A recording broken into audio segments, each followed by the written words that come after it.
Côté de Saint-Georges, et quand on entend le mot manifestation, rassemblement, on a toujours un peu les frissons, on veut savoir pourquoi, et on en discute ce matin avec deux individus. Claude Lachapelle, il est de Saint-Gédéon, également Gilles Penneau, conseiller municipal du côté de Saint-Côme, qui s'implique au sein de la coalition citoyenne Beauce-et-Chemin. Bon matin à vous deux. Bonjour. Bon matin à vous. Merci d'être là ce matin, c'est gentil. Parlez près du micro, c'est important. Tant qu'à faire l'entrevue, c'est important qu'on puisse bien vous entendre. Tout d'abord, M. Lachapelle, on vous a bien connu parce que vous avez été candidat du côté de la mairie de Saint-Gédéon, perdu par 6 votes. Autant que ça. Vous en êtes remis?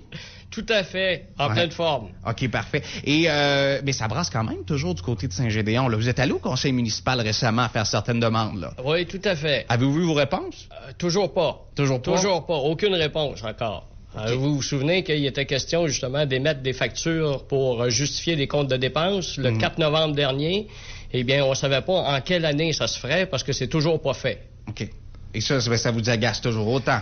Ben, ça agace pas seulement Claude Lachapelle, ça agace l'ensemble des citoyens. Là. Évidemment, il s'agit là des dépenses du maire sont portées sur le compte de taxes des citoyens. Alors, il faut avoir des réponses là-dessus. C'est une obligation. Parfait. Dites-moi, Monsieur Lachapelle, vous êtes impliqué au sein de la coalition citoyenne Beauce-et-Chemin depuis déjà plusieurs années. On lutte, entre autres, contre l'exploitation et l'exploration des gaz de schiste. Très clairement, vous êtes contre. Là, vous faites une manifestation vendredi à Saint-Georges devant les bureaux du député Robert Duthil. Pourquoi à ce moment-ci et pourquoi? Qu'est-ce que vous revendiquez exactement?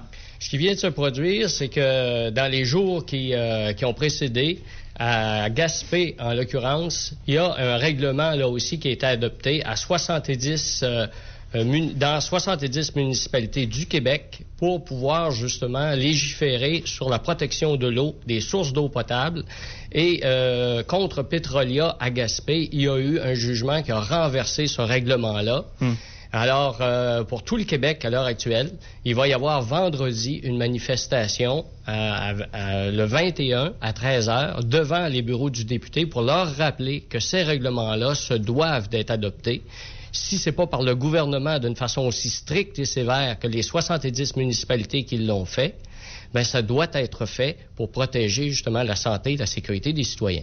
Mais c'est qu'on entre quand même dans l'idéologie à ce niveau-là. Tu sais, vous nous présentez ça comme étant pour ou contre ou des règlements qui doivent être adoptés ou non, mais il faut aller dans une idéologie quand même, à savoir si on est pour ou contre l'exploration, ou on est pour ou contre la façon dont ça va se faire aussi. Là. Moi, je vous dirais que non, pas du tout. En tant que conseiller municipal, comme notre municipalité à Saint-Côme, par exemple, on investit entre 1 et 2 millions par année dans nos infrastructures pour l'eau, tout ça.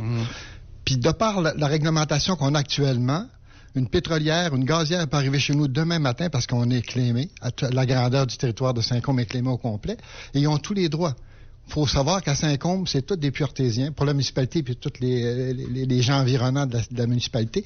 Et si jamais il y a contamination des sources, on n'a plus d'eau potable.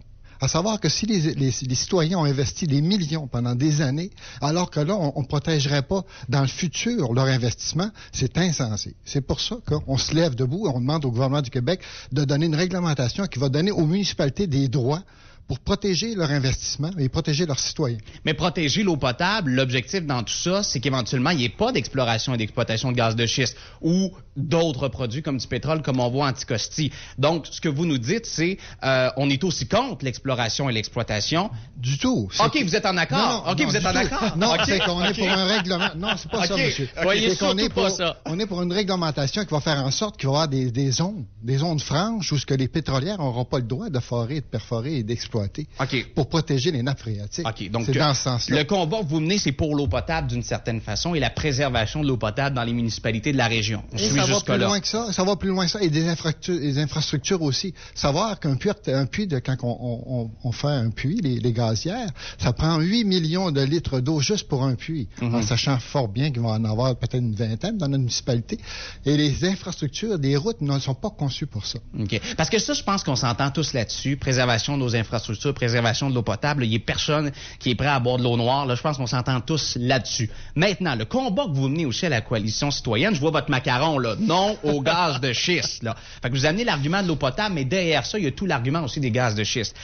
Qu'est-ce qui vous frustre le plus dans l'exploitation et l'exploration du gaz de schiste? Moi, j'essaie de comprendre ça, puis je suis un gars qui est à l'écoute, là. Parce qu'aux États-Unis, on en a fait d'exploration et d'exploitation de gaz de schiste. Dans certains États américains, ça a permis de se sauver de la crise parce qu'il y a eu des retombées économiques majeures. Et ça a permis de faire travailler la classe moyenne. Puis dans certains cas, oui, ça s'est mal fait. Savez-vous quoi? Au début, oui, ça s'est mal fait. Puis dans certains cas, oui, il y a eu du feu dans le robinet. Mais dans d'autres cas, il y a eu des réussites de gaz de schiste. Et ça, personne n'en parle, et surtout pas vous.